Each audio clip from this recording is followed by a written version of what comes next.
Okay. Okay, so you know what? While he's setting up, I just want to understand, because we talk about this idea of not merely unity, but specifically unity in Israel, as opposed to like unity in Miami, right? Which they think is Miami, my country. Right. So in Miami, Israel, Yeah. why? Hey, I mean, how can you tell people that something so spiritual is something that's so necessarily attached to a specific physical place? How can you bring that across? There's only, once again, going back to the simple. I'm there. Go ahead. Okay, Israel is the center of the world. Mm-hmm. That's simple. That's simple. All right. Jerusalem is the center of Israel. Okay. The Holy of Holies is the center. So when I'm praying, what am I praying to? Praying to the outside? I'm telling you what to do? No. Praying to the inside. I'm bringing it inside. It's the center. That's the consciousness of the Holy Land of Israel. Okay, thanks. 5. הודו לזכר קודשו והודו לזכר קודשו הודו לזכר קודשו. Welcome to When the Land Sings. I'm here with Yehudah Katz. Hey, Gedaliah, how are you? What's up, dude? Right. Okay, so we're focusing on the idea of Oneness. Echad. What does it mean? I'm saying to God, you are one. Okay, you are one. What's that have to do with me? What's that have to do with you? What's one mean? Right. Well, I'll tell you one thing I've heard, which is really an interesting aspect. If you open the Bible and you read the classic Genesis, Bereshit, in creation, it talks the first day, it calls it Yom Echad, and which is, let's leave it untranslated for a minute. And then the second day is called Yom Sheni, the second day, and then the third day, and then the fourth day. But in that hierarchy, the first day should be Yom Rishon. It shouldn't be Yom Echad. It shouldn't be one day. It should be the first day. So why does it change that language? Because it says to us that one, as opposed to first, infers that one and none other. Right. And that's the key. That's why we refer to God in his oneness. It's not merely the oneness per se, but simultaneously in the understanding of the oneness is there's no other, which is why the first of the 2 Commandments, to know God and to have no other, according to our tradition, were said simultaneously. Right.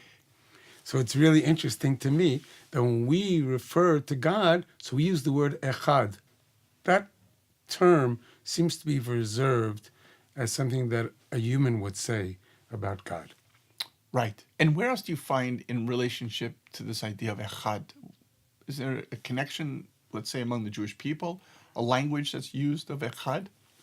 I once saw a teaching in the Sfat Emet, the great master of the Ger Hasidim, that is their name to this day, and he wrote about 150 or so years ago that when the Bnei Israel, when the children of Israel left Mitzrayim, and then they left Egypt and they had this clear understanding that God is one.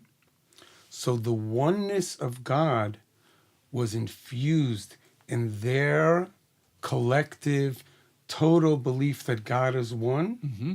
And therefore, the mathematical equation for the ultimate world peace is 1 plus 1 equals what?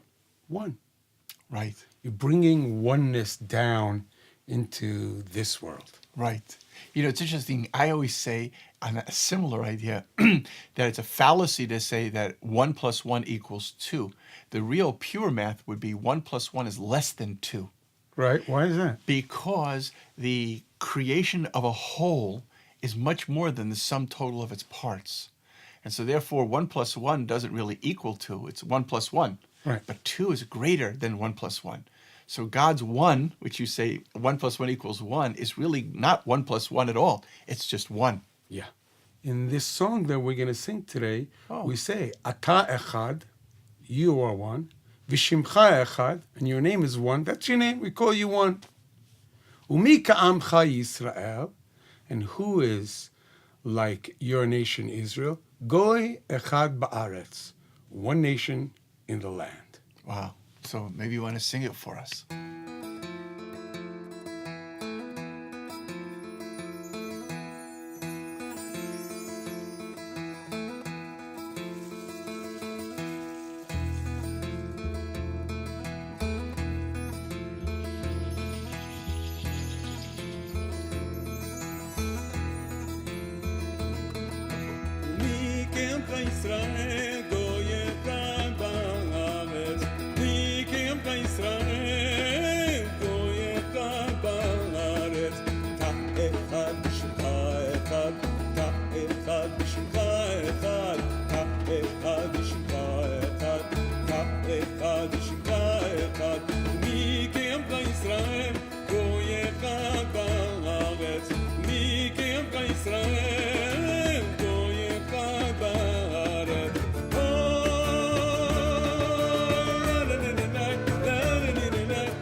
האחד בשמך אחד, האחד בשמך אחד, האחד בשמך אחד. My problem is I really like all your music, so Yeah. it's very hard to sort of say that was better than something else I've heard, but it's deeply appreciated, and Thanks. thank you, man, thank you. So I while you People were of the book. exactly Back with the book. exactly, you know, actually today we're people of the ebook, but I was looking here while you were singing, and I was thinking about this idea. I mean, it says right here, you know, it says this idea of a nation, one in the land, but yet it uses a word goy. And unfortunately, sometimes things become so distorted and so misunderstood when they were really innately very deep and beautiful concepts. They, God forbid, they could become vulgar, misunderstood expressions. And I think the word goy is one of those words. I mean, this is a biblical word that came out of, so to speak, God's mouth. I mean, what is the actual translation of goy? And what does it mean? The translation is a nation. There are Amim, nations in the world.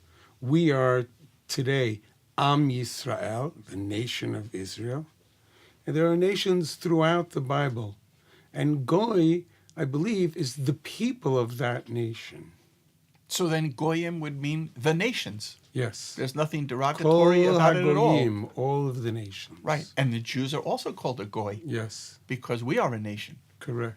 Right. So it's not a derogatory term. If anything, it's actually a revelation of the fact if we believe in one God, then we know there's not like one God who's cranking out Chinese and another guy who's cranking out Africans and another who's cranking out Swedes. It's one God who's creating all of us. All of the Goyim. And all of these goyim, all of these nations, of which the Jews are one of them, it's like a flower bed. You got the roses, and you got the violets, and you have all these different, and the lupines. You know what the lupines are? No, I don't know that. The lupines are the ones that come up straight, and they have like these little color, almost looks like a wand. They come up straight like this.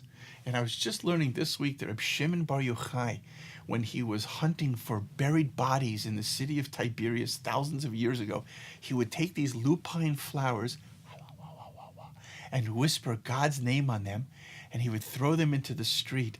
And wherever there was a body buried under the ground, it would come out. Wow. You know, you shared with us earlier the translation of the song, and it's a beautiful song. So I'm thinking instead of that, maybe now you'd want to either put another thought in on this or pick up the guitar and teach part of it to our... Okay. Take the guitar? Yeah. You know, I've been in all the songs singing the words of the song, giving you a chance to sing it along with me. And in this song, there's a third section to the song, which I had added on after we got into this concept of the oneness. So I thought, well, how can you be one? You can only be one by singing and dancing together. So, after the initial... אתה אחד בשמך אחד, אתה אחד בשמך אחד, אתה אחד בשמך אחד, אתה אחד בשמך אחד. ומי כעמך ישראל גוי אחד בארץ, מי כעמך ישראל גוי אחד בארץ. After we got to that place, I thought, okay, so now I know it, now I got to do it. So that was the action piece in this song, where everybody just gets up and dances together and sings. Oh, la la la la la la la la la la la la la.